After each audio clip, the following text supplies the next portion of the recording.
Hi, this is Thea from the Cocoa Bloom Makeup Studio. Today I'm going to be doing a neutral look with a bit of a vintage feel, and it has shimmer and a double wingtip. I'm featuring the beautiful Annie as my model. I hope you enjoy it.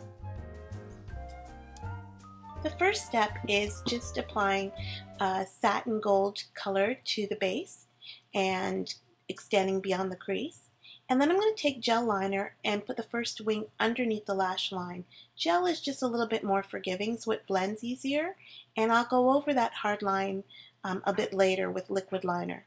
Now I'm taking a round contour brush and applying black shadow, followed by the liquid liner on top for my upper wing.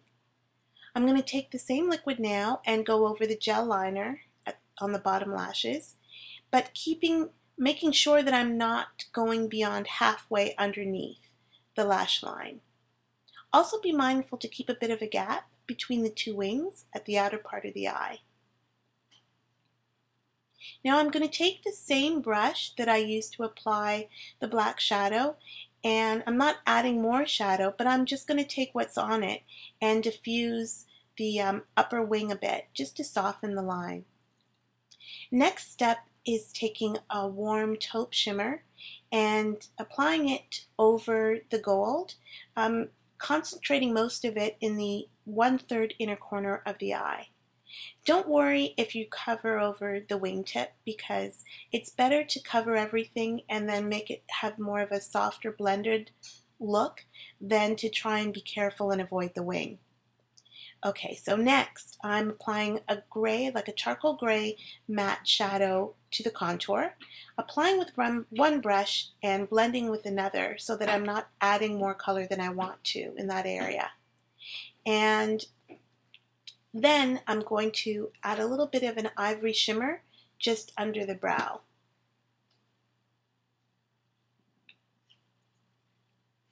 Sorry, I forgot to pluck the brows.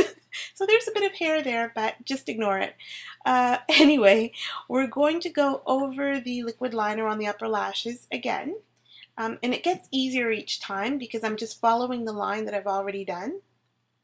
Okay, and then I'm going to take the black shadow, taking a little bit more than I did initially, going higher up and giving a bit of a more definitive line, but making sure to follow the angle of the wing. Now I'm taking a white pencil liner and lining underneath the inner corner of the eye and a little bit on top, and then blending under the eye with an angled brush where the white liner meets the black so that you have a bit of gray. It's really nice because it complements the gray contour color, and it allows the whole look to be seamless and well blended. Now don't forget, mascara before you add lashes. And then once you apply your lashes and they've dried a bit, you can take your liquid liner and just go over where the lashes meet the eye so that you cover any little bit of glue that's still showing. Some parts are a bit stubborn to get rid of. Then I've added just another layer of mascara on the top and bottom lashes. And I'm ready to move on to the lips.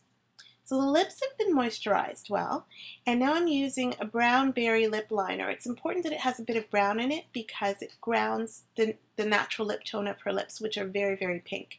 And I need a little bit of brown in it to add some depth to this lip color.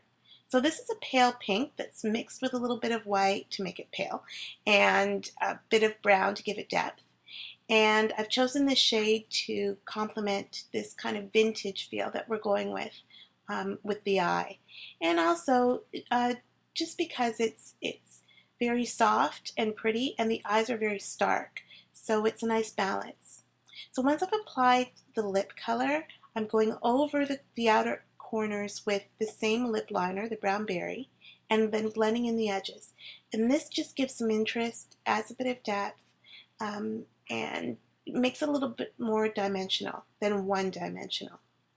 So I haven't applied any foundation or concealer. This is strictly just the eyes and the lips. But what I am going to do is put a little bit of that same ivory shimmer that I used under the brow bone. I'm going to put it on the cheekbone. And the shimmer will attract attention to the eye. And since the eyes are the focal point of the look, I really do want to draw some attention to this area. So it's just a nice way to finish it off. Don't forget the brows.